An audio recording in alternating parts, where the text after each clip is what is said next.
dhammaan laamaha amniga iyo maamulka degmada Hodan oo isku hoolan waxay howlgal wada furis ah ka wadaan qayb ka mid ah degmada Hodan waxa 2024 dhamaadkiisa la yaab nagu noqotay in shakhsiyaad ka mid ah ciidanka xoogga dalka Soomaaliyeed qaybihiisa kala duwan ay maanta ku fakarayaan inay la saftaan reer qoys ama qabiil taa oo wax la yaab leh nagu noqotay taliska ciidanka booliiska Soomaaliyeed oo muhiimad siinaya nolol wadaagga bulshada Soomaaliyeed oo gacan siinaya maamulka degmada si loo bixiyo wadooyin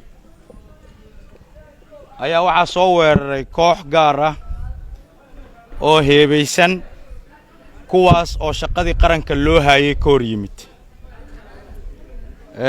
waxaana la soo qabtay ilaa 12 maxbuus oo ku xiran saldhigga kan aynu joogno oo la rabo 24 saac gudahood in horgeyn loo sameeyo maxkamadana la waafajiyo waxaan rabaa in halkan fariin adag ugu diro ka sokow maxaabiistan maantay sharciga la waafajinayo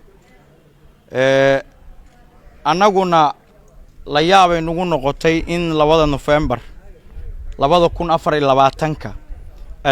askar isugu jirta saraakiil xigeen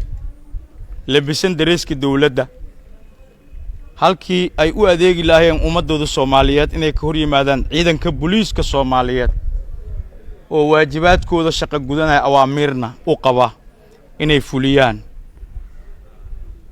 waajibaadka sharciga ee hor yaala waxaan rabaa inaan digniin u diro guud ahaan cid walba gaar ahaan ciidanka qalabka sida qaybihiisa kala duwan waxa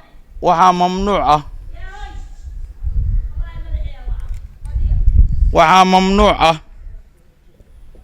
in askari nooc doon ha ahaado sarkaal darajado doon ha xirto waxa mamnuuc ah sarkaal ka tirsan ciidamada qalabka sida inuu ku lug yeesho ka hor imaasha sharciga fulinta ama howlaha oo ciidanka booliiska Soomaaliyeed hay qof walba oo wax tabanaya muwaadin Soomaaliyeed heer kasta uu yahay haduu askari haduu sarkaal yahay haduu madax yahay haduu xildhibaan yahay haduu maamul yahay haduu gudoomiye degmo yahay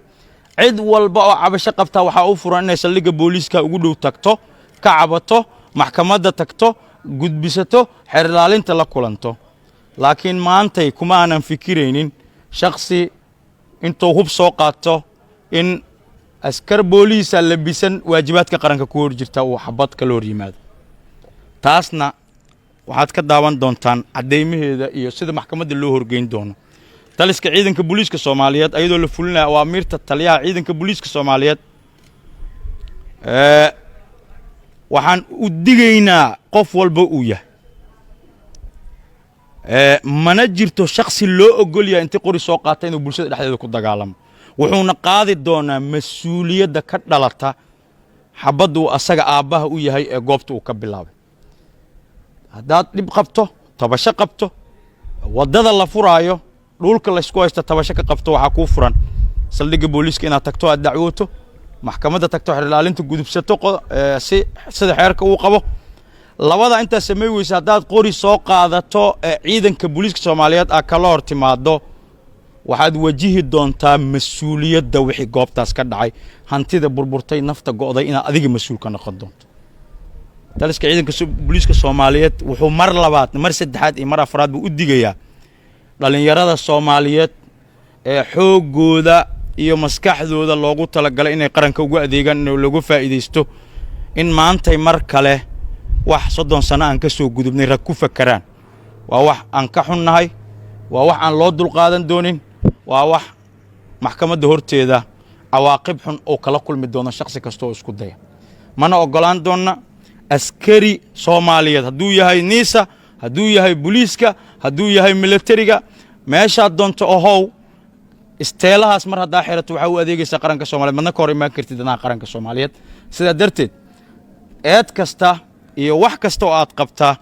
la wadaag xeer ilaalinta la wadaag saldhigga booliiska kugu dhow dacwo